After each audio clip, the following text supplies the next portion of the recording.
Yes, reka twongere tubasuhuze mwese bakunzi ba Kamanzi Official. Mukomeze mugubwe neza muherere hose ku isi. Mwari mumenyereye Tite Kamanzi Official ariko ni izina ryahinduwe uhereye none kugeza burundu. Ntago rizongera guhinduka. Ubu ngubu channel ni Kamanzi Official. Nta yindi channel wabona yitwa gutya haba mu Rwanda no ku isi hose. Ni Kamanzi Official. Uzajya wiyandikiramo ngo Kamanzi ucyandika ngo O na F bifatanye Kamanzi Official ahita kwizanira. Murakoze dukomeze turacyaganira kuri business inshuti zanjye. Tugiye kuganira ku bibazo bitatu.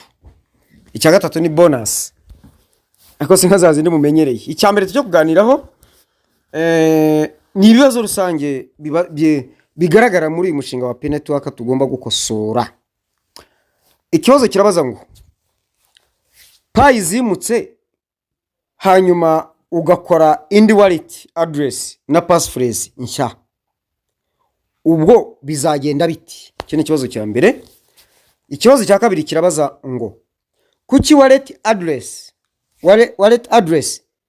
iri muri 3, 6 n'9 bidahuye kandi na payi zabaye migrated zitari muri blockchain yanjye.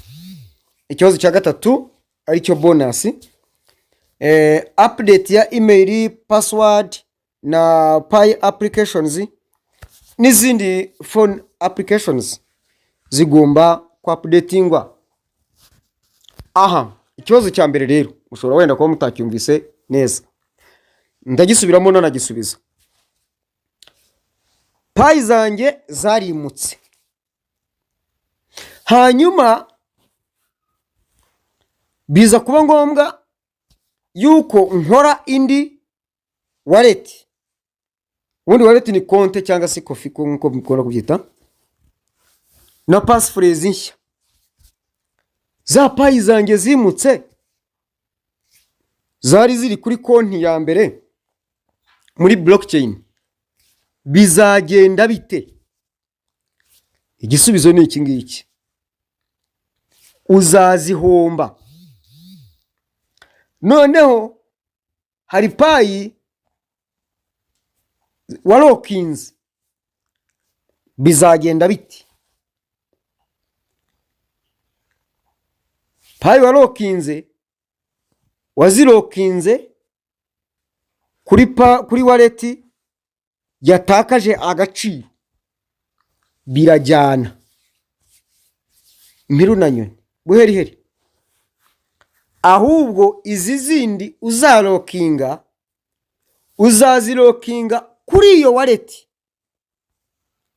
zuzazibona, ariko izambere warokinze kuri iriya wallet yatakaje agaciro zizajyana, ari iziriho ari nizo warokinze. None ko wari kuzazigarura kuri iyo wallet, urumva uzazigarura hehe?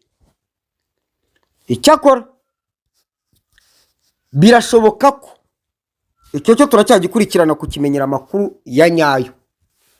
Birashoboka ko kubera ko wibuka yuko wallet yazirokinze ni ya yindi yatakaje agaciro, birashoboka ko kubw'ubusabe ukandikira kuwa team byazagira icyo bimara, bagagumya kuzibika nkuko ari bo bazicuruza muri blockchain yabo, bakazaziguha kuri new wallet cyangwa se wallet nshyashya. Icyo cyo turacyakomeza gukurikirana amakuru yacyo, ariko ayo tuzi kugeza ubu nuko zari za wallet yatakaje agaciro bizajyana. Kubw'amahirwe biramutse bishobotse yuko zagarurwa twandikiye kwa team,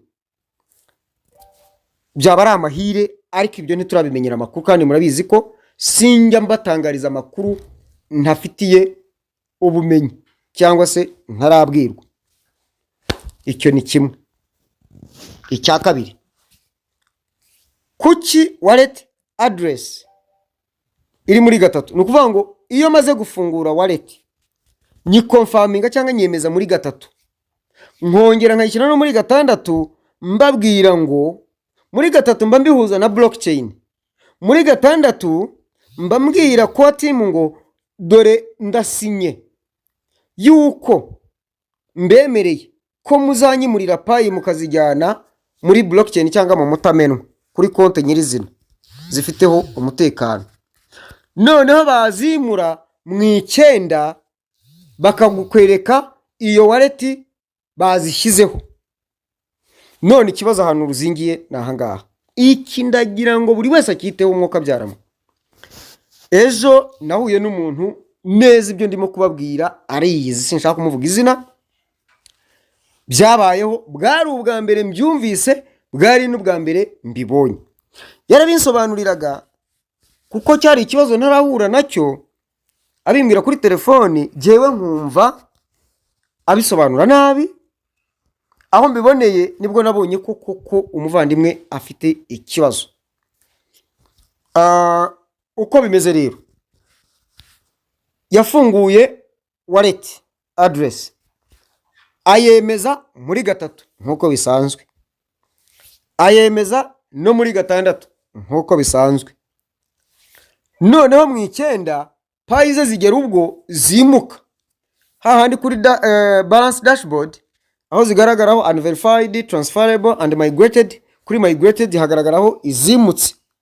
Ubwo ugomba kugenda ukajya muri wallet muri konti yawe muri blockchain ukareba izageze y'ukanalokinga bwa kabiri. Noneho we iyo ugiyeyo usanga hariho 0, kandi hano kuri balance dashboard payi kuri migrated ziriho 500 ngira ngo zirenga.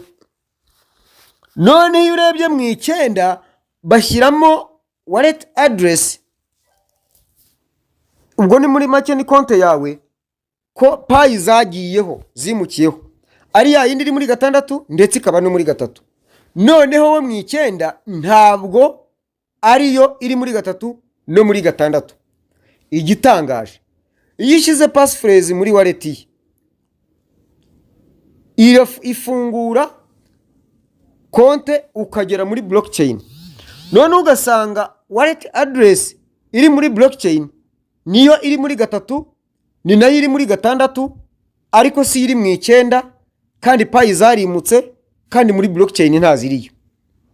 Ayinya ngira ngo ihurizo mwaryumvise. Noneho aha rero niho ruzingiye, aho buri wese nigeze mbabwira ngo jya ubyuka mu gitondo usuzume konti yawe, ntukarara udasuzume. Nibiba ngombwa na saa 6 usuzume, nibiba ngombwa nujya no kuryama usuzume. Uyu muvandimwe nicyo yahuye nacyo. Icyo twakoze ni iki? Igisubizo ubwo mwese nicyo ngiye kubabwira. Twandikiye core team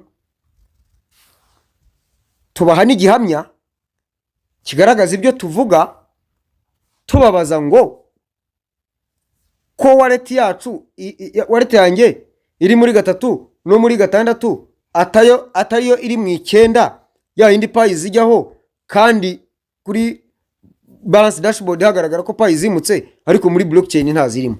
Ukabandikira baguha notification ko bakiri ikibazo, ukareba muri email ukabona full sentence, full message, ukabona message yuzuye yuko bagusubije, ugategereza igisubizo bazaguha. Akazi kawe nako kugenzura ibyawe, ibyo udashoboye gukemura ukandikira core team.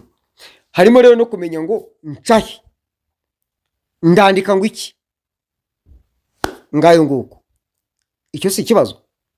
Hano turimo kwiga rero ibi bibazo mbibagezaho kugira ngo buri wese nahura nabyo azamenye uko abyifatamo. Cyanyuma nashaka ko tuganiraho nuko updatinga email, password, application za payi ndetse n'izindi za telefone.